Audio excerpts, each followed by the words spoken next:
श्री हरि। मैं सोनम गुप्ता स्वागत करती हूँ आप सभी लोगों का मेरे चैनल में।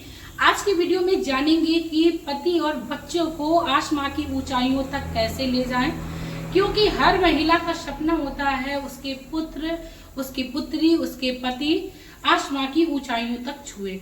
तो आसमां की ऊंचाइयों तक छूने के लिए हमें अपनी घर की किचन में ही रह के उन कामों को करना है जिससे हमारे घर में प्रगति हो, उन्नति हो, सुख शांति हो। साथ में हमें हमारे बड़े बुजुर्गों का यानी पितृजन का भी आशीर्वाद मिलता रहे। जिस भी घर में पितृजन तृप्त होते हैं उस घर में हमेशा ही शांति रहती है, सुख समृद्धि के रास्ते खुलते रहते हैं। तो चलिए दोस्तों, टाइम को वेस्ट ना करते हुए आप लोगों से शेयर करते हैं कि आपको कौन से ऐसे काम है जो जरूर करने हैं जिससे आपके घर में सदैव खुशियां बनी रहें। उससे पहले मैं मेरे आराध्य श्री लक्ष्मी नारायण को मैं कोटि कोटि प्रणाम करती हूँ, मैं उनको कोटि कोटि नमस्कार करती हूँ। जैसा कि हम सब जानते हैं कि एक गृहिणी के लिए सबसे उत्तम जो जगह होती है वो होती है हमारी किचन। तो इसीलिए मैंने आज डिसाइड किया किचन में खड़े होके आप लोगों को हर चीज बारीकी से समझाएंगे, क्योंकि कुछ अलग से काम हमें नहीं करना अपनी घर की सुख सुविधाओं के लिए, बल्कि जो हम काम करते हैं उनको ही सही ढंग से यदि हम करते हैं तो निश्चित ही हमारे घर में सुख समृद्धि आती है। दोस्तों, हर किसी का काम करने का तरीका अलग होता है, कोई जान में करता है तो कोई अनजान में करता है। तो सबसे नंबर 1 पे जो बात कहना चाहेंगे वो हमारी रहेगी तवे से संबंधित। पहले नंबर तो मैं ये कहना चाहूंगी, तवा कभी भी हमें पलट कर नहीं रखना चाहिए। इससे हमारे घर में वास्तु दोष लगता है। तवा हुई, कढ़ाई हुई, इन दोनों ही चीजों को कभी भी पलट कर हमें नहीं रखना चाहिए। इसके साथ ही दोस्तों कभी भी हमें अपने घर पे जब भी रोटी बनाए तो पहली रोटी अपने घर के सदस्यों को नहीं देनी चाहिए। अब आप लोग कह रहे होंगे कि सुबह दीदी इतना ज्यादा काम हो जाता है, सुबह बच्चे स्कूल जाते हैं, हस्बैंड ऑफिस या शॉप के लिए जा रहे होते हैं, तो फिर ऐसे में एक एक रोटी बनाना बड़ा ही एकदम जल्दी का काम रहता है। तो मैं उन सभी बहनों, अपनी माताओं से कहना चाहूंगी कि आप जल्दी में एक छोटा सा गोला बना के बिल्कुल छोटी सी ऐसे ऐसे करके हाथ से आप उस पे तवे पे डाल दीजिए। इससे आपका सगुन हो जाएगा कि आप जो भी रोटी बेल चुकी हो वो पहली नहीं रहेगी। ठीक है, उस गोले को हटाकर यानी जब तवा गर्म होने रखते हैं तो ठंडे में ही भले ही क्यों ना रख दे, गैस जला के, यानी आपको कुल मिला के सगुन कर देना है। ठीक है, अब बात करते हैं कि जिनके घर में समय है, जो खाने को थोड़ा लेट बनाती हैं, किचन में बिल्कुल शांति से काम करती हैं, उनको वो रोटी जो वो पहली बनाती हैं वो किसको देनी है, क्यों देनी है। जैसा कि आपको मैंने बताया कि पहली रोटी आपको घर वाले सदस्यों को नहीं देना है, चाहे आपके पिता हो, पुत्र हो, आपके हस्बैंड हो, कोई भी हो, उनको नहीं देनी है।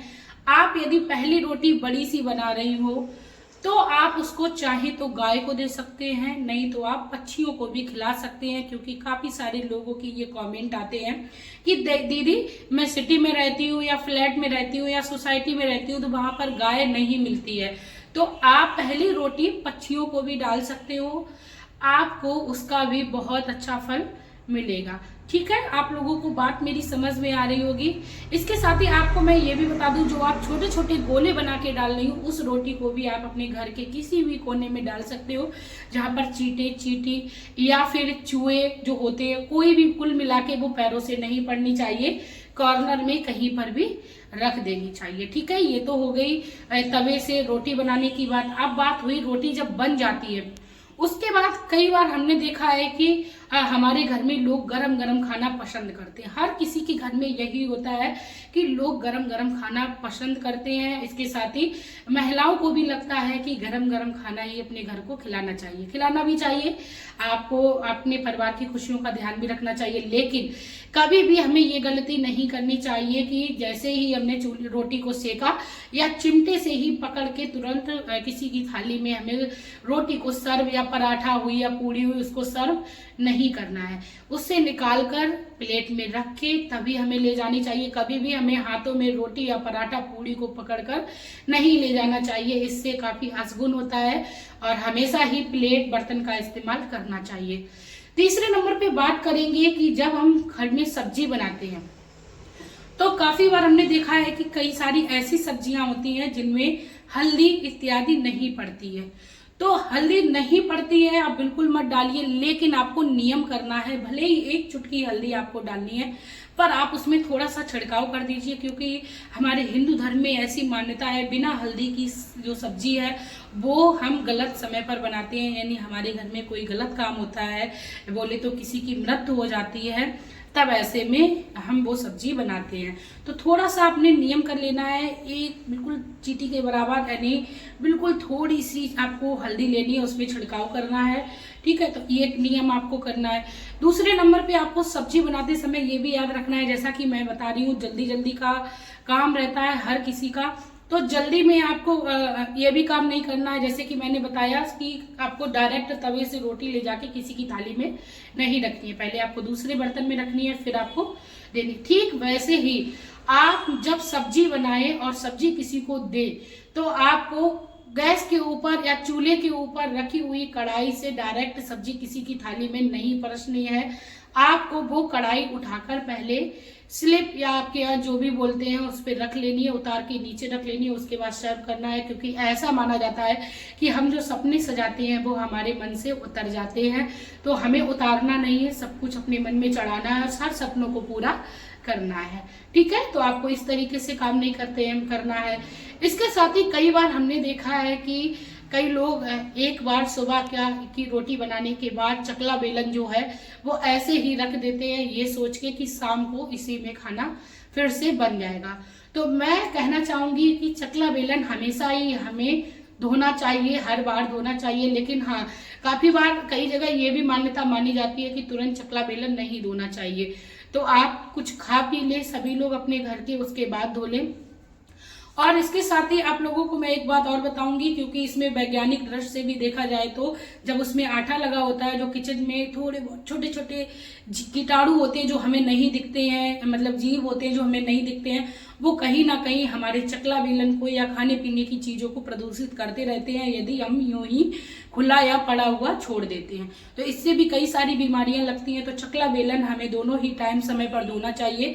हाँ, आप एकदम से नहीं धोते हैं तो खाने पीने के बाद धो लेना चाहिए। चकला बेलन कभी भी जूठे बर्तनों में हमें नहीं डालना चाहिए, ये भी बहुत महत्वपूर्ण जानकारी है, काफी लोगों को नहीं पता होता है। तो मैं आप लोगों को बताऊं, आप अपने जो चकला बेलन होता है या जिसपे आप तेवाई और बेलन बोलते हो, उसको उठाकर आप किसी एक साइड में रख लीजिए, हल्का सा पानी डाल दीजिए। जब आप अपने सारे बर्तन को धो लें तब आप उस पर भी पानी का छिड़काव करके अलग से धो के उसको रख सकती हैं, ठीक है। ये तो था हमारे खाना सब्जी बनाने से लेकर और रोटी बनाने से लेकर नियम। इसके साथ ही अपने घर की सुख सुविधाओं के लिए हमें एक और काम करना है। जैसे काफी बार हमने देखा है, घर में कोई पार्टी होती है या हमारे आसपास कोई पार्टी होती है, तो हम अपने घर में कुछ बिल्कुल बनाते ही नहीं है। ये बहुत बड़ा अपशगुन है, क्योंकि देखो हमने बोला ना, खराब समय की घड़ी में हम अपने घर में चूल्हा नहीं जलाते। तो हमें नियम करना है, अपने घर में भले ही चाय बनानी है, प्रतिदिन हमें अपने घर में चूल्हा अवश्य जलाना चाहिए, चाहे उस पर हम कुछ भी काम करें। अब बात करते हैं सबसे महत्वपूर्ण जानकारी, जो कि ये है, यदि आपके घर में कोई पितृ दोष लगा है, आपके घर में उन्नति नहीं हो रही है, आप अपने घर में हमेशा सुख सुविधाओं की साधन ढूंढते रहते हो, फिर भी आपके घर में आप तरक्की नहीं करा पा रहे हो, तो ऐसे में आपको एक बहुत इंपॉर्टेंट काम है जो पर डे करना है। वो काम है, आपको एक रोटी बनाकर एक बर्तन में ढक कर रात्रि में जब आप अपने पूरे घर के काम को कर लें, किचन को साफ कर लें, उसके बाद आपको ढककर अपने घर की किचन में रख देना है। और उसके साथ ही एक गिलास पानी जरूर रखना है, बड़े ही प्रेम से रखना है, अपने पितरों का आह्वान करना है और उनसे बोलना है कि आप हमसे खुश रहिए, प्रसन्न रहिए और हमारे जितने भी पितृजन है वो हमें आशीर्वाद दें, आपकी कृपा से हमारे घर में सुख सुविधाएं हों।